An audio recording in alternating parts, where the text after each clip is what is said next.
सो निर्भय सृष्टिकर्ता वाल्मीकि दयावान की जय। अभी हमने मुक्तिमाला का पाठ किया और मुक्तिमाला के पाठ के साथ हमने सृष्टिकर्ता वाल्मीकि दयावान जी की उनकी उस रचना को जो उनके मुख से एक ऐसे समय पे निकले जिस समय एक छोटे से पक्षी ने पुकार की, तो उनके मुख से निकला जो पहला श्लोक है, पहला गीत है, हमने उसे अभी कहा। और मुझे जो समझ है जितनी, मुझे ये लगता है कि एक साइड हो जाए, किसी को भी डिस्टर्ब नहीं करना, पीछे हो जाए जहाँ कोने पे। जितने भी मजहब चलते हैं या मजहब के अलावा लोग कई बार मोहल्ले की, सोसाइटी की अपनी अपनी कमेटियां भी बनाते हैं। वो सारे अपने अपने एक लक्ष्य निर्धारित करते हैं। इसके अलावा एक आता जो बच्चे पढ़ते हैं, इनको पता है कि बड़े बड़े जो दार्शनिक होते हैं, लेखक होते हैं, उनकी थ्योरी पढ़ाई जाती है कि उनकी थ्योरी क्या थी, सोच क्या है। वो सामाजिक भी होती हैं, राजनीतिक भी होती हैं और विज्ञान के मसलों पे भी आती हैं। हमारी जमीन, हमारा सारा ब्रह्मांड, उसकी रचना के संबंध में उस पर भी अलग अलग हर सब्जेक्ट पे एक थ्योरी रहती है। तो हमने जो बात करनी है, हमारा नाम है धर्म समाज। हमारे पीछे शब्द लग गया धर्म समाजी। तो धर्म समाजियों की थ्योरी, इनके लिए कौन सी चीज है जो इनको रोशन मीनार दिखाएगा, रास्ता दिखाएगा कि हमारी थ्योरी क्या है, हमें किस लाइन के, किस मार्ग के ऊपर चलना है। हमारे लिए थ्योरी होती है कि जो परमेश्वर ने बात कही है, जो सृष्टिकर्ता वाल्मीकि दयावान कहते हैं, वो बातें हम अपने जीवन में उतारें। और उनका हमने इसलिए पहला श्लोक पढ़ा है। तो उनके श्लोक के कई बार मैंने इस श्लोक का अर्थ किया है, मगर इस श्लोक को जितनी बार भी आप पढ़ोगे, इसके अर्थ को पढ़ोगे, तो इसमें एक अर्थ नहीं है। एक तो साधारण अर्थ ये है कि विष्णु से कहा गया कि तुमने प्रेम में मगन पक्षियों को जुदाई का दुख दिया, तुम्हें भी अगले जन्म में ये झेलना। एक तो साधारण सा जवाब है। एक दूसरी और बात है इसमें बड़ी, जो सवाल आता है कई बार कि परमात्मा ने ये रचना कब की। और आजकल जो सोशल मीडिया है, इसके द्वारा बहुत सारा प्रपंच किया जा रहा है, बहुत सारे बाबा लाए जा रहे हैं और बहुत सारी लड़कियों को इसमें लाया जा रहा है। यानी वो भी एक तरीका है कि आदमी कहाँ से उसके दिमाग में बात घुस जाए।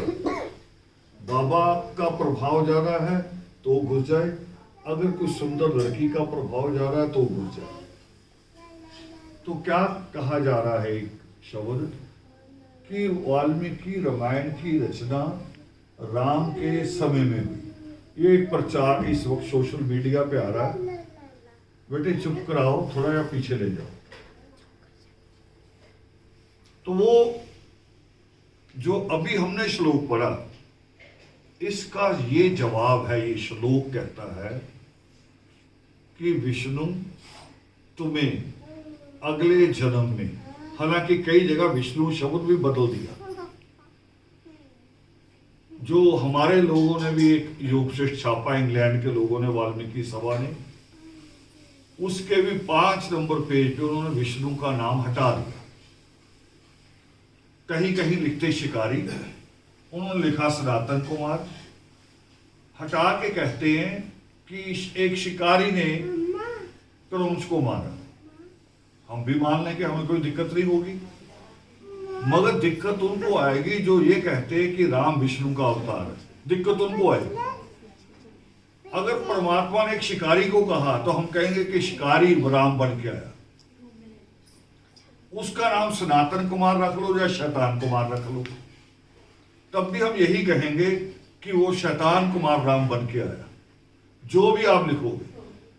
क्योंकि श्लोक कह रहा है कि तुम्हें इसी पीड़ा में से गुजरना होगा। उसका मतलब जब हम कहते हैं गुजरना होगा, उसका मतलब हम ये बात पहले कह रहे हैं पास्ट में, और ये घटना घटेगी आगे जाके फ्यूचर में। तो वहां से एक बात जो सिद्ध होती है वो ये कि परमात्मा का ये श्लोक रामायण और राम के आने से कई 100 साल पहले कहा गया, हजारों साल पहले भी कह सकते हो, मगर एक छोटी बात सिद्ध है कि पहले कहा गया, बस इतना सिद्ध है। दूसरी बात इसमें जो हमने सीख रही है आज, नित्य में एक और श्लोक भी है। हम जब विनय पाठ करते हैं तो उसमें एक श्लोक आता है कि दल बल देना दाता। ये जो लोग संगठन बनाते हैं, जैसे अभी आपके जम्मू में स्ट्राइक चल रही है, एक यूनियन है, कुछ लोग हैं जिनको दल बन गया। जब उनको लगा कि ताकत पकड़ ली और सरकार ने कोई गलत बात पास की तो वो स्ट्राइक पे उतर आए। तो हम भी एक दल हैं, मगर यूनियन की तरह नहीं है। यूनियन का एजेंडा मुलाजिमों को लेके है। यूनियन कारपोरेशन की है तो कारपोरेशन के मुलाजिमों का एजेंडा होगा। अगर यूनियन बिजली बोर्ड वालों की है तो वो एजेंडा उसका अलग हो जाए। अगर वो रोडवेज वालों की एजेंडा अलग हो जाए। तो हम हैं वो जो हम दावा करते कि धर्म समाज, आदि धर्म समाज, तो हमारा एजेंडा अलग होगा उसमें। तो जो श्लोक आता है तो वो कहता है कि दल बल देना दाता, क्लियर करेगा आगे श्लोक कि हमने क्या करना है। दल बल देना दाता, आगे क्या है, उदय क्या हो, उदय हो विद्या का भान। भान कहते हैं सूर्य को, रोशनी को, कि जो ज्ञान है, शिक्षा है, उसका इतना प्रकाश हो जाए कि सूर्य के समान रोशनी हो जाए, खाली एक चिराग मात्र न रहे, इतना हो जाए। और आगे क्या लाइन आती है, आगे लाइन आती है कि मानसिक बल दो, मानसिक बल आ जाएगा शिक्षा से। और आगे क्या है कि पाए तेरा सूक्ष्म ज्ञान। और अभी जब हमने श्लोक का अर्थ किया तो हम उसके सूक्ष्म ज्ञान को कर रहे हैं ना। इस श्लोक में कितने अर्थ हो सकते हैं, क्या मैसेज हो सकता है। एक अर्थ उसमें और आता है कि कहते हैं, जिसको कहते लोग बोलते हैं कि जियो और जीने दो। ये श्लोक ये भी कहता है, ये श्लोक कहता है कि तुम भी जियो और बाकी पशु पक्षियों को भी जीने दो, उनको भी अधिकार है। तो हमने कई अर्थ कर लिए, इसके 4 अर्थ कर लिए अभी अभी। और जैसे जैसे और ज्ञान अर्जित करेंगे और मंथन करेंगे तो परमात्मा की कलम है ना, आम आदमी की कलम नहीं है, तो उसमें से बहुत सारे अर्थ निकले। और एक अर्थ पे बात हमने ये करनी है कि उसमें जो आया, दोनों श्लोकों को मिला के, दल बल देना दाता वाले श्लोक और मां निशान में, वो परमार्थ की बात करता है, दूसरे के हित की। तीर किसको लगा था, तीर परमात्मा के पैर को तो नहीं लगा आके, किसको लगा, क्रौंच पक्षी को। मगर उसके दुख को महसूस किसने किया, सृष्टिकर्ता वाल्मीकि देव। तो यहां दूसरा हम जो श्लोक पढ़ा था वो क्या था कि दल बल हम बनाएं मगर फैलाएं दूसरों के लिए। और इससे पहले एक श्लोक आता है, लेख विधाता चाहूं बनूं मैं पुरुषार्थ, आलस्य घमंड ना हो मुझ में, भाव ना हो परमार्थ। अब इसमें भी बड़ी टेक्निक है, टेक्निकली बातें हैं। उस परमेश्वर को कह रहे हैं कि जो जो मैं कर रहा हूं तू लिख रहा है। ये नहीं कि जो मैंने करना वो तुमने लिखा हुआ है। अगर जो मैंने करना वो पहले लिखा हुआ है तो फिर तो मैंने अगर किसी को चाकू मार दिया तो मेरा दोष ही नहीं, फिर तो दोषी नहीं ना माना जाएगा। मैं किसी के पैसे उठा के भाग जाऊं, किसी के मकान पे कब्जा कर लूं, मैं कहूं ये तो ईश्वर ने पहले लिखा है, मैंने थोड़ी किया है। वो नहीं है, वो स्वार्थी लोगों ने ये लाइनें बनाई। परमेश्वर ने हमारे जीवन को बिल्कुल स्वतंत्र छोड़ा है। मैं कह रहा हूं अगर इसको ये सजा भी मान ले भी, चलो नहीं, जैसे पिछले जन्म में लोग कह रहे पिछले जन्म की सजा है। जब एक अपराधी को जेल ले जाया जाता है, थाने में उसका रिमांड हो सकता है, पुलिस स्टेशन में पूछताछ हो सकती है, मारकर भी 2-3 रातें जगाए रखकर भी बिना मारे भी बस सोने नहीं देना, पानी में खड़ा करके अलग अलग टेक्निक है पुलिस की। मगर जब जेल भेज देते हैं फिर कोई रिमांड नहीं होता। तो जेल के अंदर जब वो चला जाता है तो दोबारा से स्वतंत्र हो जाता है। फिर उसको कहते हैं अब तेरे लिए 3 महीने तूने रहना है, या 3 साल रहना है, या 10 साल रहना है, अब तू ये सजा काट ले, उसके बाद तेरा ये अपराध खत्म। मगर वो जेल में रहते हुए फिर से अगर वो सोच बनाए कि यहां भी कोई शरारत करूं, जेल की दीवार तोड़ दूं, भागने की कोशिश करूं, या किसी और को मारूं, तो फिर वो अपराध फिर दोबारा गिना जाएगा कि नहीं? तो मैं ये कह रहा हूं, यही हमें समझनी ये है कि अगर हम मान लो दोबारा वाले जन्म में भी आए हैं तो छोड़ा हम, ईश्वर ने हमें स्वतंत्र ही है। और परमात्मा का श्लोक है जो हमने बहुत पहले लिखा, सारे धर्मसभाजियों ने। अब हम जब नया नई चीजें आ जाती हम पुरानों को भूलनी शुरू कर देते हैं। शुरुआती हमने लिखा, परमात्मा का कहा हुआ कि ऐसा विचार करके दुखी ना हो कि भाग्य का लिखा मिटाया नहीं जा सकता भी। जो अगर मान लो कुछ बुरा हुआ भी है तो हम अगर अगला जीवन अच्छा जीते हैं तो फिर वो उस चीज को मिटाया जा सकता है। आम जीवन में समझ लीजिए, बच्चे मिलते हैं आपको, मुझे भी मिलते हैं। कई बार बच्चे मिलते हैं, वो कह रहे जी, हम पूछते हैं हम क्या कर रहे हो, कि जी मैं कुछ नहीं कर रहा। कितने साल हो गए? 2 साल हो गए, 4 साल हो गए, मैं ऐसे वारा ही घूम रहा हूं। और आप समझाते हो कि नहीं ऐसे नहीं करना, दोबारा से पढ़ाई शुरू करो।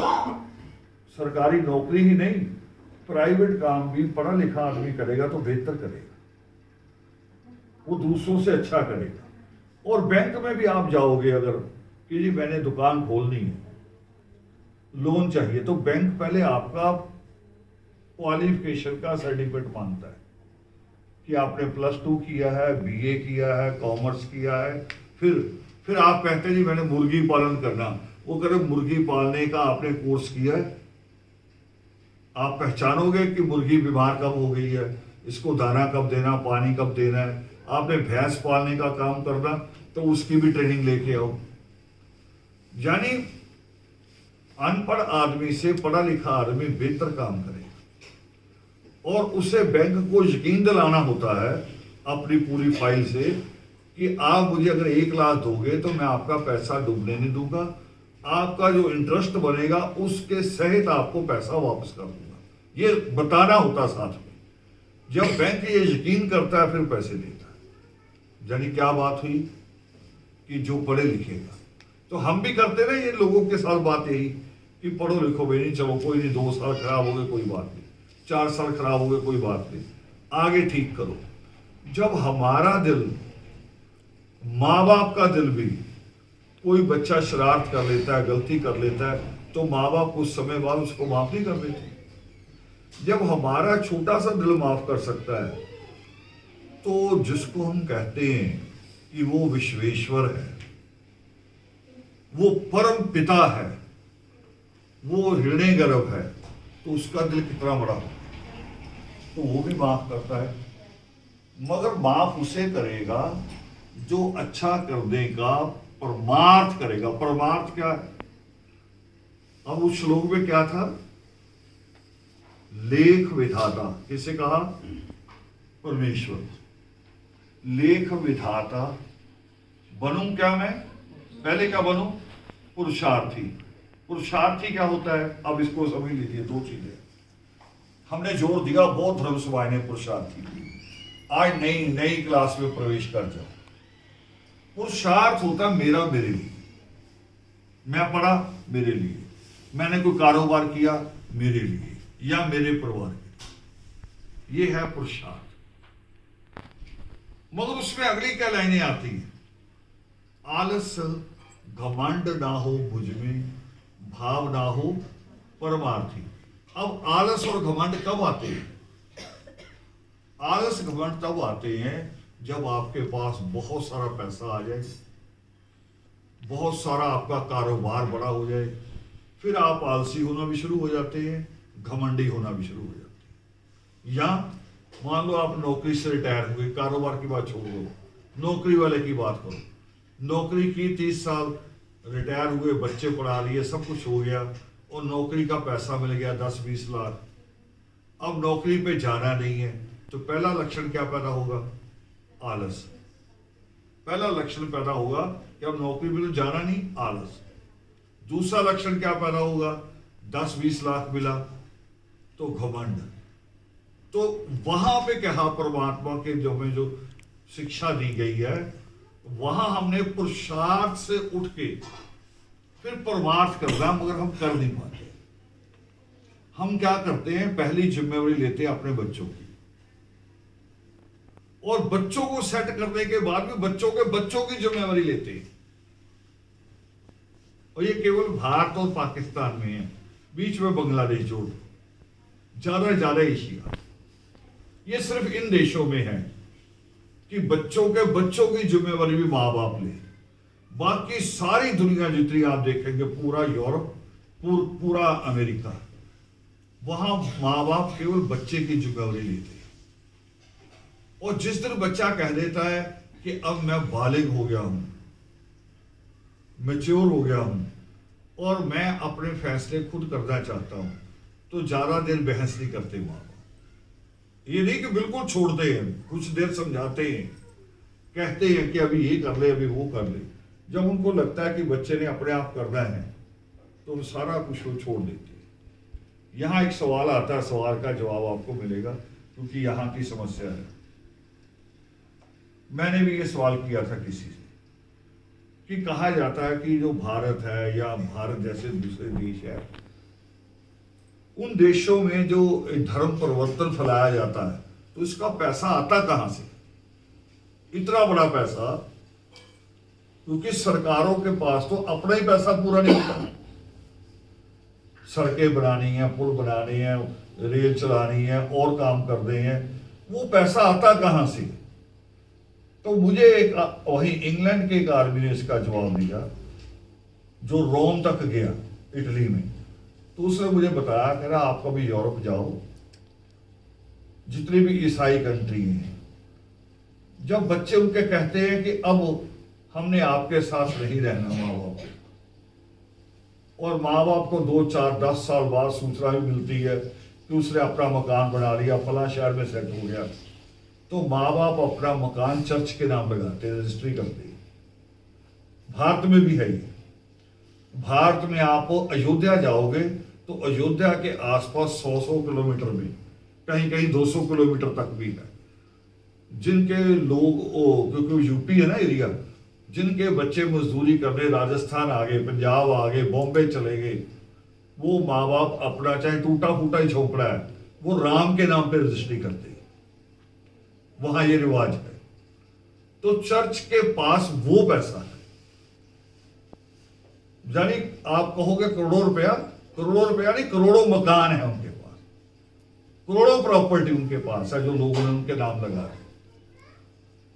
तो वो आता है, पैसा आता है। मगर हम विषय पे वापस आ रहे हैं अपने पे, कि जब आदमी अपने बच्चों को सेट कर दे, शादी हो गई, नौकरी हो गई, यही सेट है ना, उसके बाद अगली रजिस्ट्री ना करे।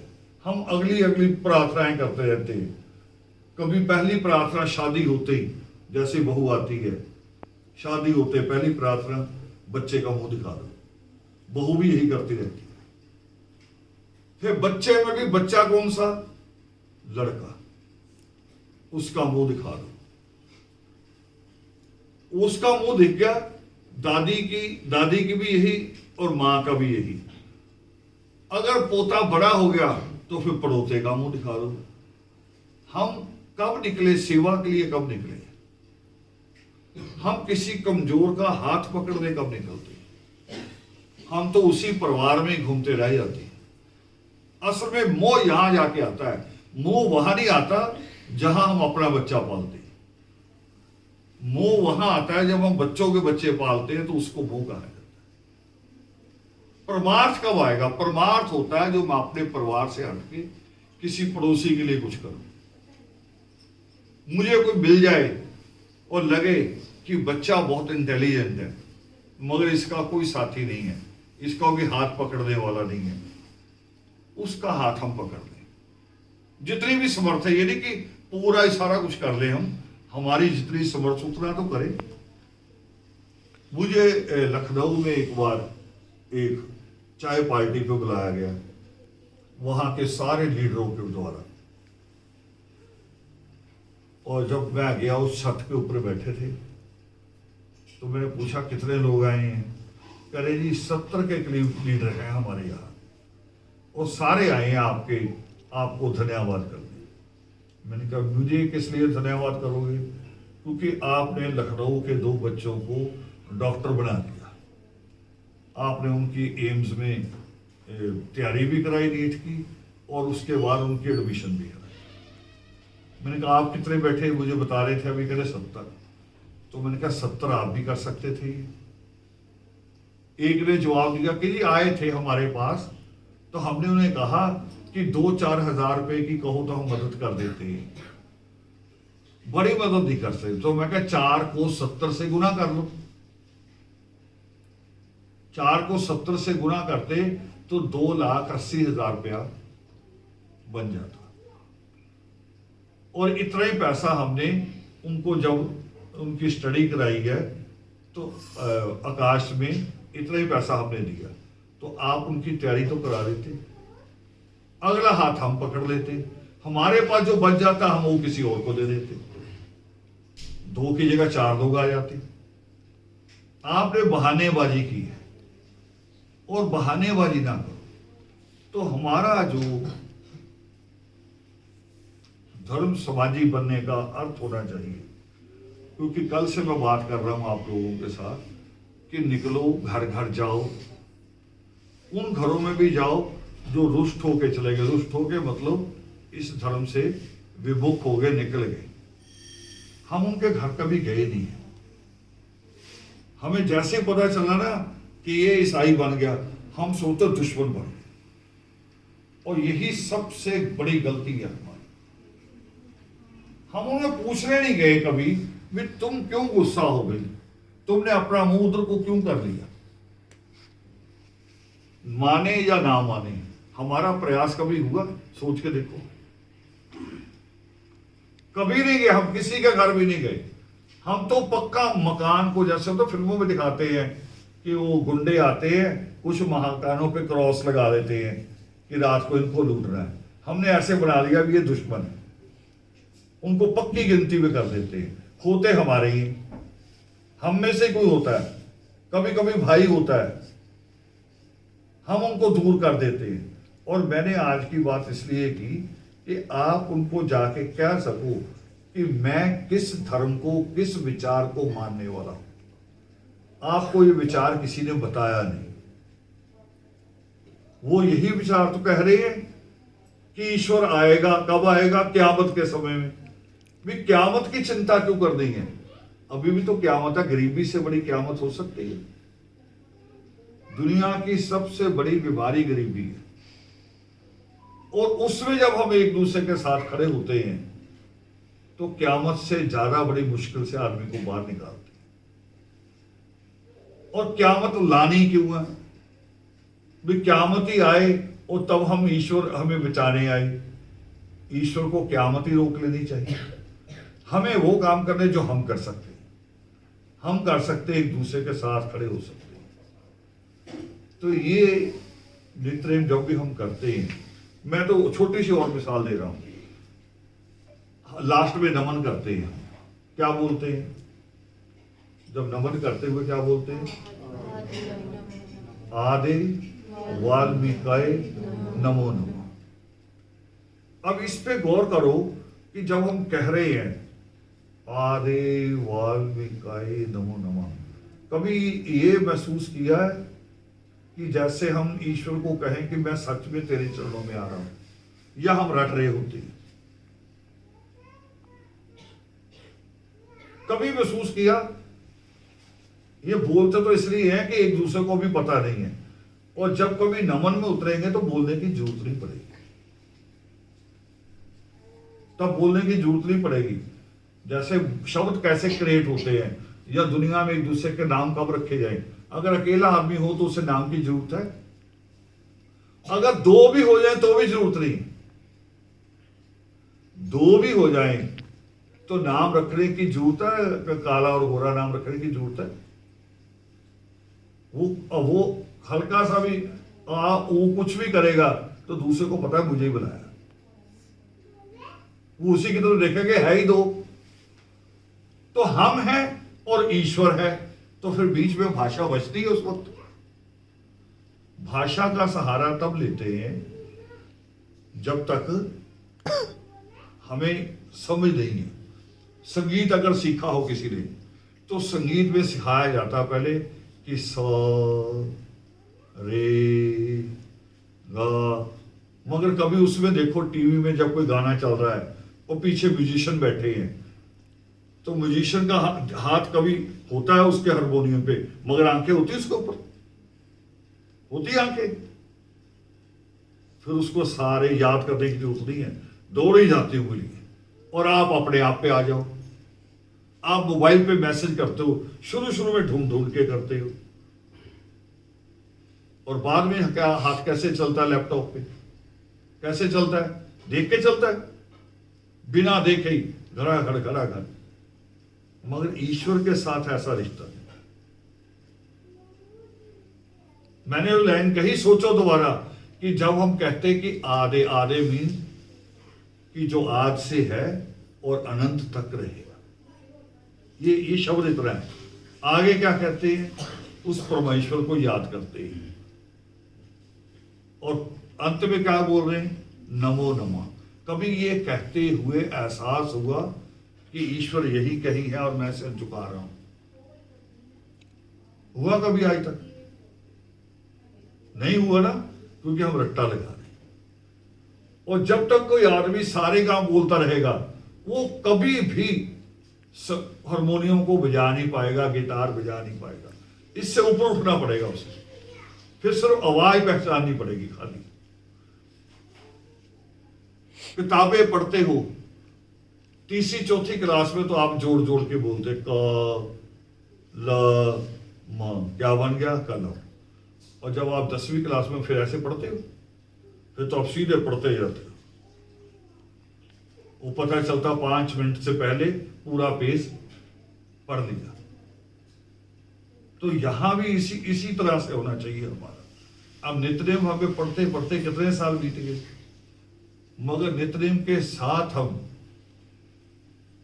जो आना चाहिए था ना, सुरती शब्द को मेल कर, वो हमारे श्वास में उतर जाता है, वो नहीं उतरा, इसलिए दूरी है। मुझे पिछले योगामृत में लुधियाना में, उससे 2 दिन पहले मीटिंग हुई। मीटिंग में थोड़े लोग कम थे, वर्किंग डे था, तो कह रहे जी योगामृत आप उस दिन यही बात बोल रहे हैं। मुझे उस दिन वो बात बोलनी पड़ी। आप लोगों को भी आइडिया ऐसा ही होगा कि योगिमा पर्व आता है तो योगिमा पर्व की बात करने आए हैं, मगर जिस दिन आपके अंदर उतर जाएगा फिर मुझे बात करने की जरूरत नहीं है। ये मुझे तब तक बात करनी पड़ती है जब तक आप और आपका मिशन दोनों अलग अलग है। जब मिशन अंदर उतर जाएगा फिर मुझे ये कहने की जरूरत नहीं पड़ेगी। जब भगत सिंह के पिता ने एप्लीकेशन लगाई माफी की, तो भगत सिंह अपने पिता से नाराज हो गया। खुश होना चाहिए था ना कि मेरे बाप ने एप्लीकेशन लगाई, हो सकता मुझे माफी मिल जाए। पर वो अपने मिशन से इतना जुड़ा हुआ था, वो सोचा हुआ था कि जिस दिन मैंने फांसी चढ़ना है, देश में क्रांति उस दिन आनी है, उसी दिन लोगों के खून में उबाल आएगा। वो सोच समझ बनी हुई थी। हमारी सोच समझ जो है बनी नहीं हुई है। हम बार बार भटकते हैं, बार बार फिर मैं कहता हूं मेरे शब्द सख्त हो जाते हैं। जब सारे कामों को निपटा लेंगे अपने स्वार्थ, जहां जहां स्वार्थ है। मैंने एक छोटी सी मिसाल लिखी थी एक बार कि एक बच्चा स्कूल से आता है, आते ही बैग ऐसे फेंकता है इधर उधर, है ना, जूते भी उतार के पता नहीं उसे मैंने कहां फेंक दिए, और पानी मांगता है। मां अगर कहती है कि मेरे आटे में हाथ है, तू पानी ले ले, कह रहा मैं थका हुआ हूं। करता है ना, हर आदमी करता, नौकरी वाला भी करता है। मगर उसी वक्त बच्चे के साथी आ जाए कि क्रिकेट का मैच आज चलना है, उड़ जाएगा कि उड़ जाएगा उसी वक्त। यानी रुचि जहां दिलचस्पी है, जहां पूरा दिल जुड़ा हुआ है। इसलिए भगत सिंह ने एक शब्द इस्तेमाल किया था एक बार, वो कह रहा भारत को माता माता ना कहो, मां के लिए कोई मरता नहीं है, इसके साथ इश्क करो, देश के साथ इश्क में आदमी मरता है। उस वजह से फांसी के फंदे को चूमा था। वो कह रहा मुझे इसके साथ इश्क है और मैंने वैसे ही मरना है और बिना खौफ के मरना है। तो वो हमारा मिशन के साथ उस तरह का तालमेल है। हम दोनों चीजों पे काम करते हैं। आपके बच्चों के लिए भी कहते हैं हाँ बच्चों को सेट करो, मगर परमार्थ भी हमें करना है आगे बढ़ के। अगर हम एक मिशन के मेंबर बने हैं तो हमें अपना उस मिशन को भी पूरा करना है। तो आज इतनी ही बात। अब इसके बाद हम नित्यनेम का पाठ जो बाकी रह गया वो करेंगे।